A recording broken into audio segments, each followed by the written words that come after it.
생존 우선순위 서바이벌 프라이어리티 2026년 5월 25일자 진행합니다. 구독, 좋아요 부탁드리고요. 오늘의 편집 내용입니다. 밀가루값 74% 인상의 보조금까지, 공정위 7개 재분사 담합 6,710억 철퇴.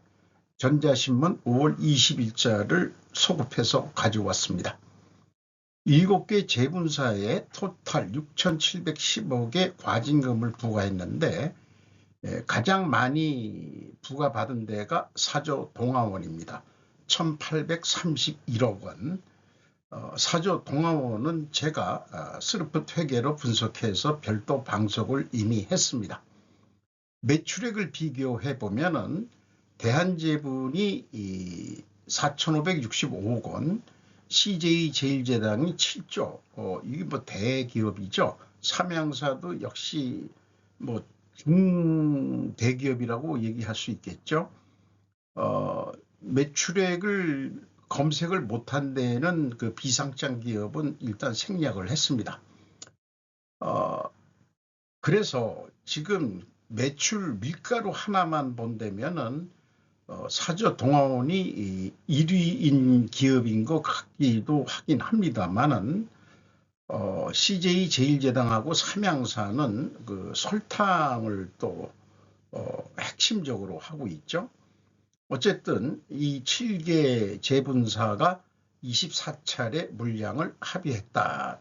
가격과 이런 얘기고, 본격적으로 단합을 시작한 것이 2019년부터 했는데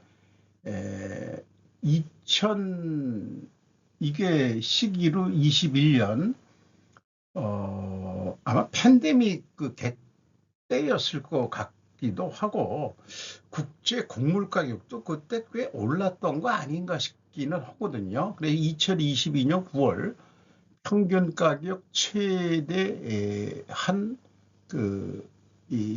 올라갔다, 이런 얘기를 하고서 조금씩 지금 내려가고 있는 중이다. 그것이 2022년 10월경에 그때 국제 곡물 가격이 올라가지 않았나 싶은데 말이죠. 어쨌든 2019년부터 담합을 했다면 왜 지금이냐? 공정거래위원회가 공정한 것을 어떻게 평가하느냐? 설탕은 왜 조사 안 하냐? 이런 질문을 던져보고 싶습니다. 속보, 이달 미중 정상회담에서 시 국가주석이 가오시 총리를 비난하고 트럼프 미국 대통령은 옹호한 것으로 나타났다. 5월 25일 지지통신입니다. 이번 달에 미중 정상회담에서 중국의 시 국가주석이 가오시 수상을 비난하고 미국의 트럼프 대통령이 옹호하고 있던 것이 밝혀졌다. 시진핑 다카이치 총리 강력 비난, 트럼프와의 회담에서 영국 신문 지지통신 국제보도부에서 5월 25일 06시입니다. 파이낸셜 타임즈는 24일 시진핑 중국 국가주석이 베이징에서 열린 트럼프 미국 대통령과의 회담에서 일본의 재군비화를 채택하고 다카이치 사나이 총리를 강하게 비난했다고 보도했다. 트럼프는 북한의 위협을 이유로 일본의 방위력 강화를 옹호했다고 한다. 목소리 관계자는 이 신문의 시씨의 대일 비난이 이틀간의 회담에서 가장 긴박한 장면이었다고 회고했다. 트럼프 당선인은 이에 대해 핵미사일 개발을 진행하는 북한의 위협이 높아지고 있어 일본은 방위력 강화를 진행할 수밖에 없다고 설명. 일본 국민의 깊은 경의와 다카이치 씨와의 친밀한 개인적 관계, 미 고관을 강조했다. 미 대표단은 중국 측의 대규모 미군이 일본에 주둔하고 있음도 부언한 것으로 알려졌다. 그러니까 사실은 일본이 미국의 앞잡이로 지금 본격적으로 나서고 보통 국가화 되고 있는 건데, 돌려서 북한 때문에 그런 거야. 너희들 때문이 아니야. 이렇게 트럼프가 돌려 말하고 있는 거죠. 사실은 중국을 견제하라고 일본을 지금 키우고 있는 거죠.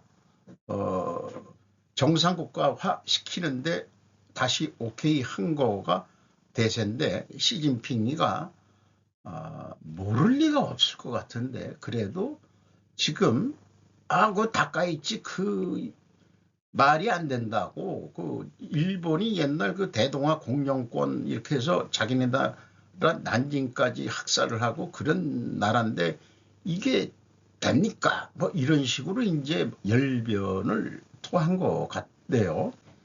두 손 모으고 속으로 북한 때문에 그런 거예요.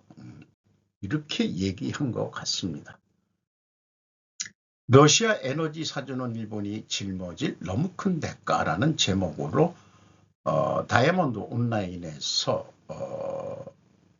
도쿄대학교 첨단과학기술연구센터 준교수의 고이즈미 유의 현대전쟁론에서 발췌해서 소개를 하고 있습니다.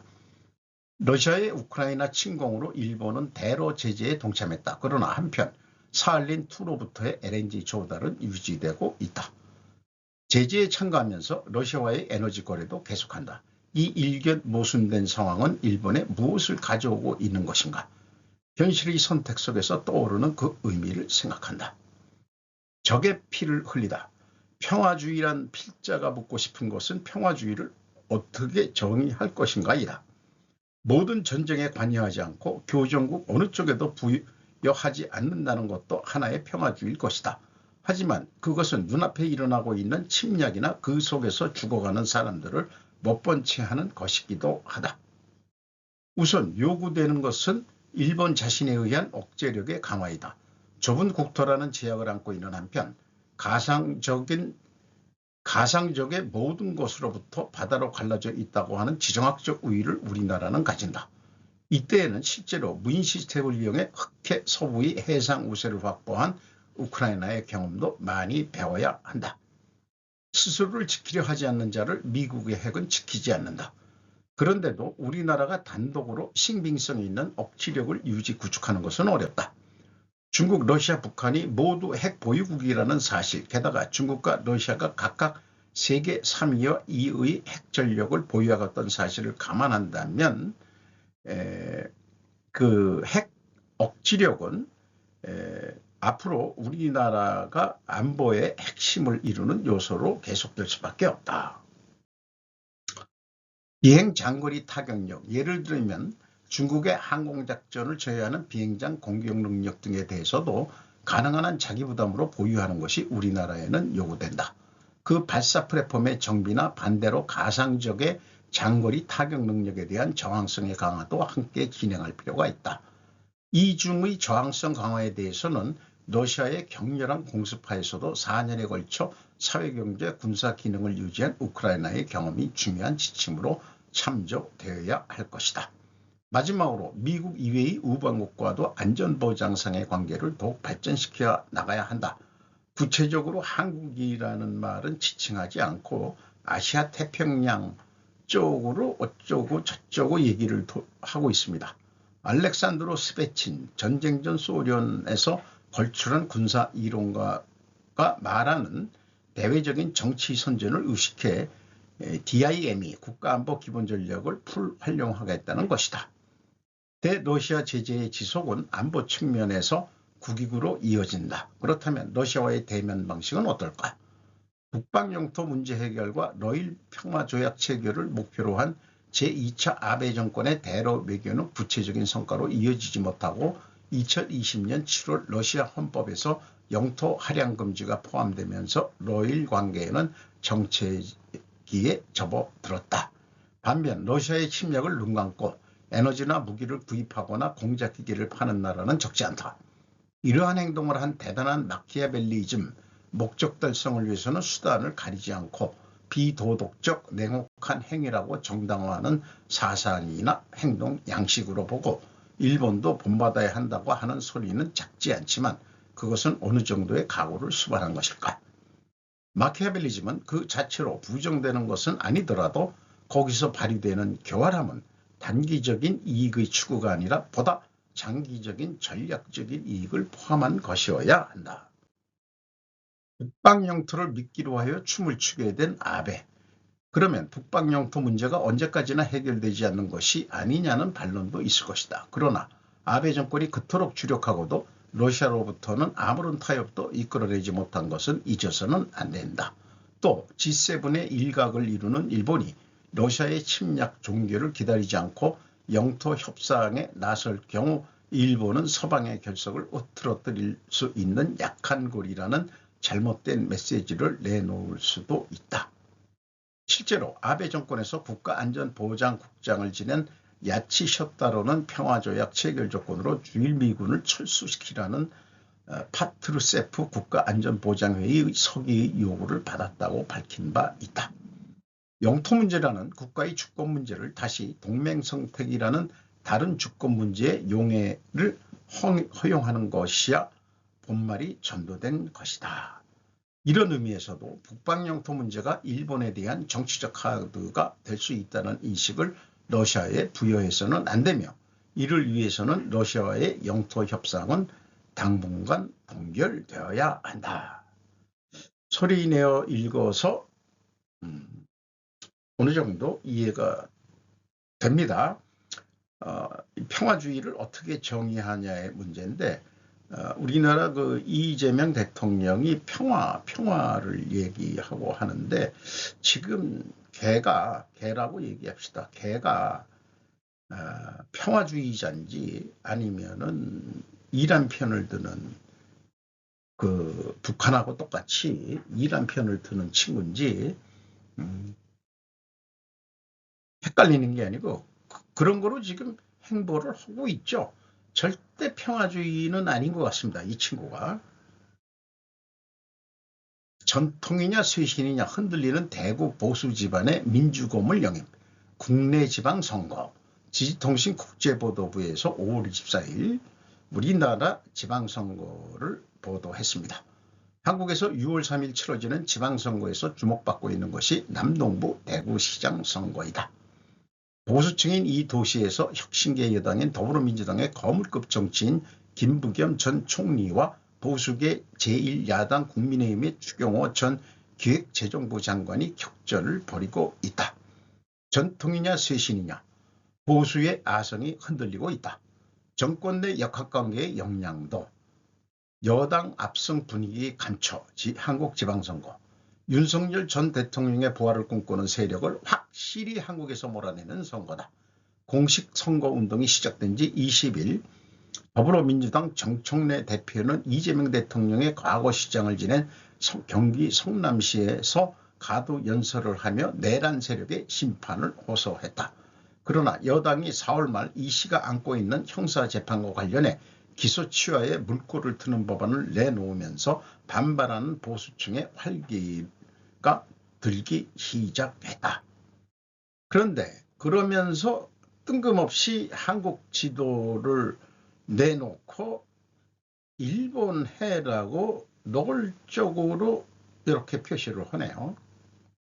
자기네들 가까이 표시하면 모르겠는데 동해 가까이에다가 뭐 좁게 표시하려니까 저는 한일 협력 운운한다면은 뭐 다케시마 이런 걸 다 떠나서 동해냐 일본해냐 이거부터 해결하는 당을 찍어라라고 얘기하고 싶습니다.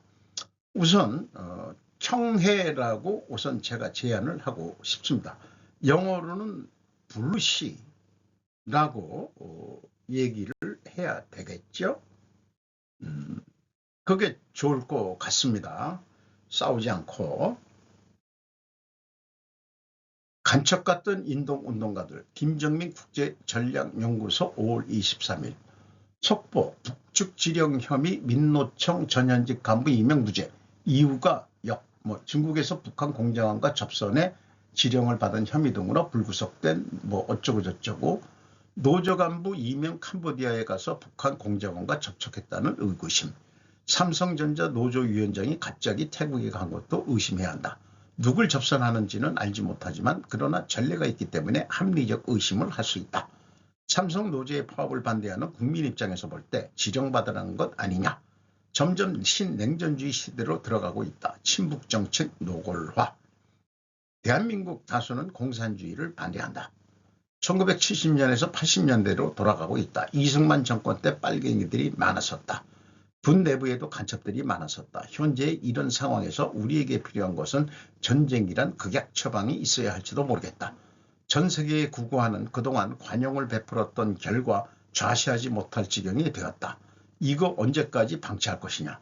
그래서 유럽도 지금 우경화가 돼가고 있는데 한국은 반대로 좌경화하려고 악을 쓰고 있다.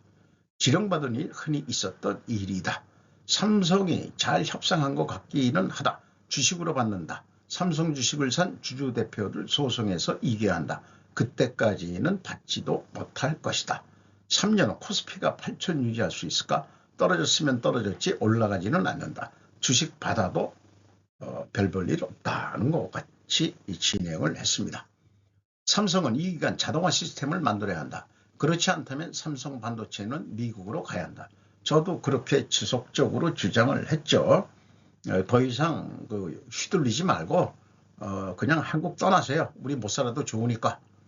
그래도 삼성전기가 한국에 있어야 할 이유는 고용 창출은 안 하지 않더라도 한국에서 돌려가지고 한국의 세금이라도 거둬야 한다.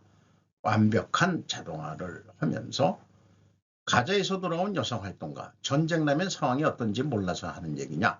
전쟁에 변수가 많기 때문에 의심받는 일을 절대 하지 말아야 한다. 멈추라고 했는데 안 멈추면 쏴버리면 그만이다. 테러리스트는 민간인 복장을 하고 있기 때문이다. 일단은 미국에서는 경찰이 시키는 대로 해야 한다. 오해받을 소지가 있는 일을 하지 않아야 하며 전쟁터에서는 더더욱 그렇다.